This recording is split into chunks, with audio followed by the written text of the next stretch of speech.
성창경 전역의 안전 빵빵. 자, 그러면 두 번째 주제로 넘어가도록 하겠습니다. 두 번째 주제는 김진태와 태극기 부대, 이 시대의 역할은 뭔가.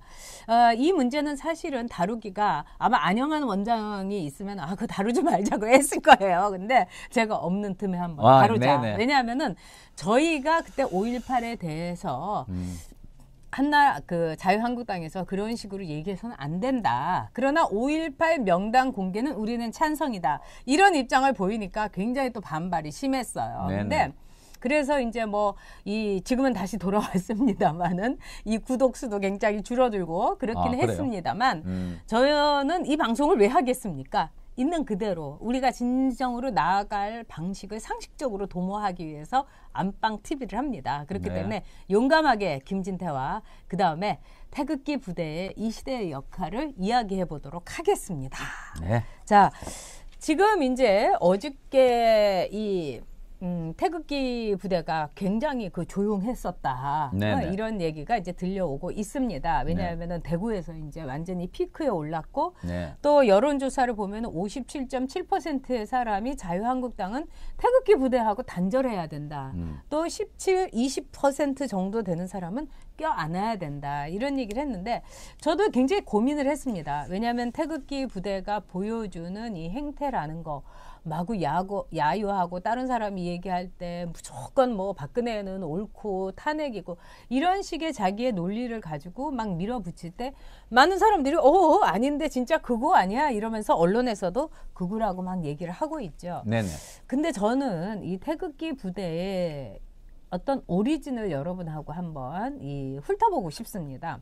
제가 2003년 말부터 이제 정치를 시작을 했습니다. 근데 그때 정치를 할 때 한나라당은 차떼기 당이어가지고 완전히 천막 당사로 쫓겨났고요. 어떤 구심 세력이 없었어요.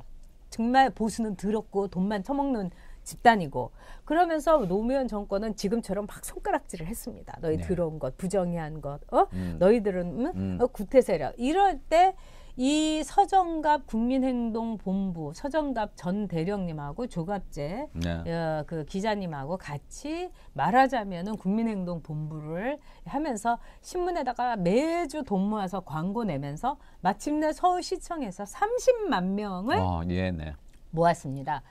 저는 이제 그걸 보면서 그 당시에도 지금하고 똑같았어요. 막 이런 군복 입고 막 선글라스 쓰고 막 이래서 사람들이 무서워했고 일부 젊은 기자들은 그 사람들 극우 세력 아니냐. 그래서 제가 이 사람들은 애국 세력이다. 그리고 그 세력 중에 한 분은 바로 윤창호 우리 이 천안함 그 사건에서 숨졌던 그 아버님도 계시다.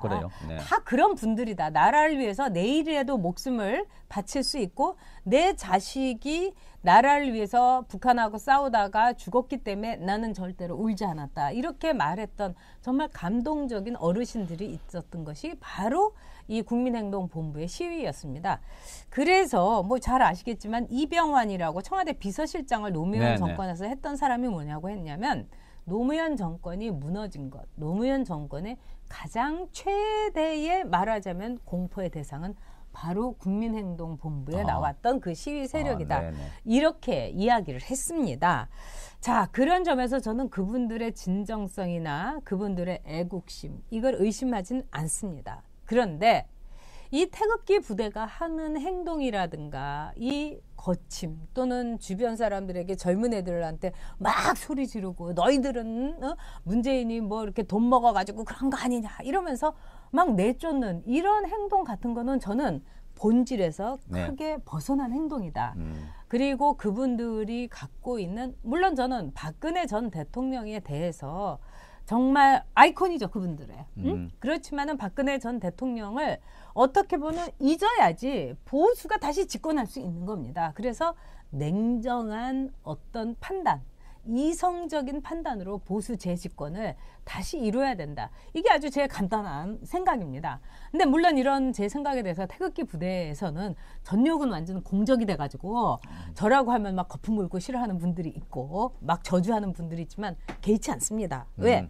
저는 전욕이니까요. 네. 저는 제 뜻을 가지고 이제까지 왔습니다. 근데 이번에 저는 언론에서 이 태극기 부대에 계신 분들이나 이 김진태 그 의원에 대해서 극우라고 폄훼하는 거, 이거는 저는 부당하다 이렇게 생각합니다. 어떻게 생각하십니까? 예, 지금 전혁 선배님께서 포괄적인 태극기 이야기를 해주셨습니다. 대한민국의 우파 가운데 여러 가지 문제가 있지만 우리를 불편해하거나 또는 힘들게 하는 부분이 있다면 태극기 또는 박근혜 대통령 탄핵 등의 요구일 것입니다. 그러나 반드시 이건 짚어야 되고 또 한번 짚는 것이 역사적인 과제 순리라고 생각이 되어집니다. 그러나 거기에 매몰돼서는 절대로 안 되고 뛰어넘어야 될 과제임에는 틀림없습니다. 생각이 달라도 우리는 어떤 과제를 갖고 있냐면 지금 문재인 정권이라는 전대미문의 초강력 좌파 종북 세력이 집권하고 있는, 그래서 이 세력들이 대한민국 정체성을 무너뜨리고 안보를 해체하고 경제를 폭망시키고 있어서 마치 대한민국이 지금 금방 사라질 것 같은 그런 위기에 있기 때문에 그야말로 우파 세력들은 합쳐서 정권을 되찾아오는데 올인하지 않으면 안 된다 하는 그 전제를 보면 저는 그렇게 생각합니다. 태극기 집회 저도 많이 가봤습니다.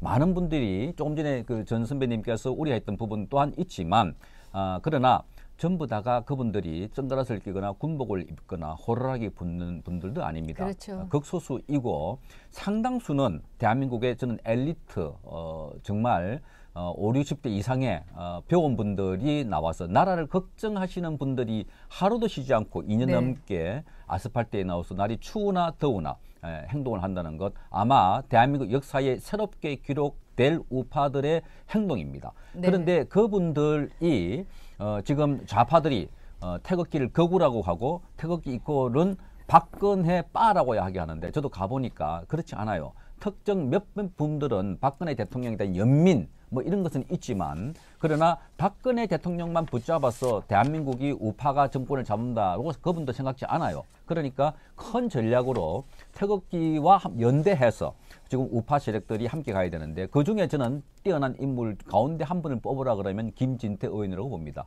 이분 목표가 선명하고 자기가 싸울 대상이 어떤 사람이라는 걸 분명히 알고 있고 그 전략과 전술 방법도 구체적으로 나와 있습니다. 그러나 지금 황교안 후보와 오세훈 후보 등에서 토론을 보면 가장 선명하게 우리의 그 싸울 대상이 누군가와 지금 당장 우리가 뭘 해야 하고 어떻게 해야 한다는 걸 아는 분이 저는 김진태라고 봐지는데 저도 언론인이고 기자이기 때문에 특정인에 대한 호불호의 감정은 가급적 드러내지 않고 그렇죠. 있습니다. 그러나 네.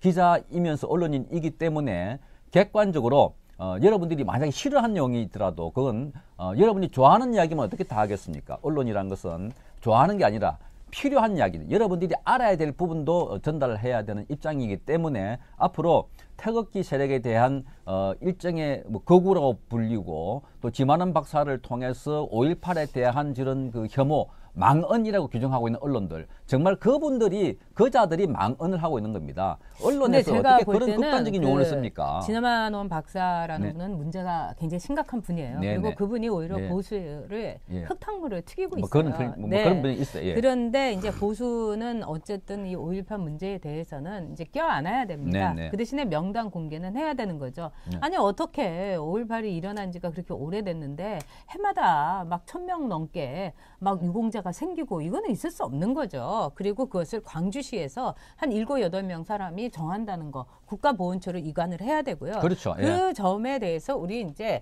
보수 우파들은 상식적으로 얘기를 하고 있습니다.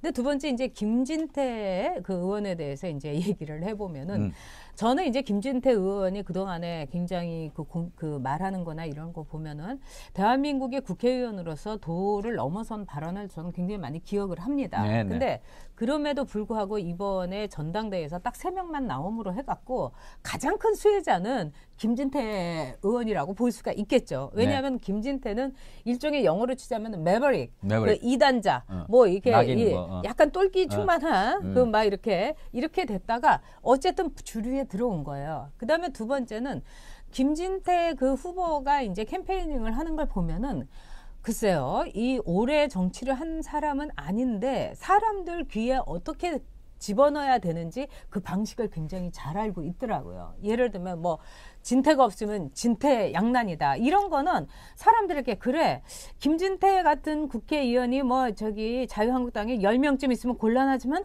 한 명쯤은 있어야 되는 거 아니야? 딱 그런 인식을 딱 이렇게 꽂아줄 수 있는 그런 점에서는 탁월하다 이런 생각이 듭니다. 다만 저는 정말 그 김진태 그 의원이 보수의 그 지평을 넓히는데 이제부터는 자기의 역할을 해줬으면 좋겠다. 이게 저는 김진태 의원에게 바라는 겁니다. 아마도 이번 전당대회에서 김진태 의원은 상당히 많은 선물을 챙기게 될 겁니다. 그건 뭐 어쩔 수가 없어요. 그리고 제가 어제 그 전당대회 그 대전에서 열린 걸 보면서 김진태 의원이 이제 정말 이렇게 야유하지 말고 품격 있게 우리 김진태 지지자들의 품격을 보여달라 하니까 굉장히 잦아들었어요. 물론 자유한국당에서도 굉장히 주의를 했지만 막 야유하고 막 무슨 욕하고 막 이런 게 없어진 거예요. 그런 건 있어서는 안 됩니다. 그렇죠. 예. 근데 이제 거기에서 저는 좀 주목을 하고 싶어요. 왜 그러냐면 이 팬클럽이라는 게 이 연예인하고 정치인하고 똑같습니다, 여러분. 그래서 앞으로 문재인의 달창이라든가 문파 팬클럽도 자기네들이 분파를 해가지고 아마 나중에는 문재인을 물어뜯을 겁니다. 그 옛날에 노무현을 물어뜯은 것처럼요. 근데 어제 물론 김진태 팬클럽은 초기라서 그런지 김진태가 품격 있는 응원을 하자. 그다음에 우리도 다른 사람에게 박수를 쳐달라. 다른 후보에게. 이렇게 호소를 하니까 그게 먹혔던 거예요. 자, 저는 그런 걸 보면서 상당히 김진태라는 정치인이 영향력을 알게 모르게 차곡차곡 쌓았구나. 이걸 인정 안 할래 안 할 수가 없습니다. 전 그래서 김진태 후보와 태극기 부대에게 전 부탁드리고 싶어요. 자, 보수의 지평을 넓히는데 애써달라. 그렇죠. 이미지 쇄신해달라. 그리고 젊은 친구들 끌어와달라. 문재인에게 돌린 친구들. 그다음에 태극기 부대는요. 애국하는 방법에 대해서 좀 냉정하게 쇼를 좀 했으면 좋겠어요. 탁현민 비슷한 사람 좀 한번 그 안에서 발굴을 해서 자, 태극기 부대가 젊은 층에게 매력을 줄 수 있지 않습니까? 세련된 옷차림. 그다음에 단아한 미소. 그래, 힘내. 이러면서 격려하는 모습. 또 김진태 의원도 태극기 부대에게 어떻게 하는 게 애국의 방식인지 세련되고 우아하고 고상하고 그러면서도 태극기 부대의 어르신들이 갖고 있는 그 선열과 같은 뜨거운 애국심을 멋있게 보여주는 멋있는 태극기 부대를 위해서 김진태 의원이 저는 역할을 해줬으면 좋겠다. 이렇게 생각을 합니다. 맞습니다. 예. 네. 그동안 태극기 부대, 뭐 태극기 이 집회의 한계점이라고 하는 게 아까 말씀하신 것처럼 젊은 층이 없다는 거하고 약간 그 극단성 뭐 이런 게 이제 많이 비쳤는데요. 서서히 이제 젊은 층들이 많이 일어나고 있고요. 곳곳에서. 그럼요. 젊은 유튜브도 많이 생기고 있고 지금 뭐 황교안 후보나 그다음에 오세훈 후보 다 그 보수의 차산들이면은 틀림없지만 특히 이제 황교안 후보가 나왔다는 점에서 보수가 확장되는 데는 크게 기여를 했고요. 그다음에 전체 그 대권 후보로서의 랭킹을 보니까 황교안 후보가 수위로 올라간 그런 면에서 볼 때 보수에게 큰 희망을 줬다 그렇게 생각을 하고요. 그러나 지금 상황은 절체절명의 싸움, 그러니까 이념과 체제 전쟁을 하고 있다. 좌파 세력들과. 그래서 근본 일척의 큰 대싸움을 벌이는 상황에서 황교안 후보님께서 좀 더 파이팅을 했으면 좋겠다. 그렇죠. 저도 좀 걱정은 되더라고요. 지금 이렇게 보면은 황교안 대표가 될 가능성이 지금 높아 보이긴 합니다. 그런데 그분이 정말 이 꽃길만 걸어오신 분이라서 이제부터는 거친 길을 가겠다. 그리고 그런 투지를 보여줘야 됩니다. 지금이 뭐 태평성대 때 잘 나가는 여당 대표를 뽑는 게 아니잖아요. 근데 황교안 대표가 이렇게 그 후보가 하는 거 보면 저분이 여당 시절에 대표를 했으면 참 잘했겠다 하는 생각이 드는 거예요. 맞습니다. 그렇기 때문에 누가 되든지 간에 이 세 사람 오세훈 그다음에 뭐 김진태 황교안 똘똘 뭉쳐가지고 이 태극기 부대던 많은 분들을 끌어안고서 보수가 빨리 집권을 해야 됩니다. 그러지 않으면 이 나라 진짜 망해버리게 됩니다. 그래서 여러분들께 이 김진태 선수와 태극기 부대, 이 태극기 부대라는 말 저는 오히려 명예롭게 쓸 필요가 있다 생각합니다. 트루프 아닙니까 지금.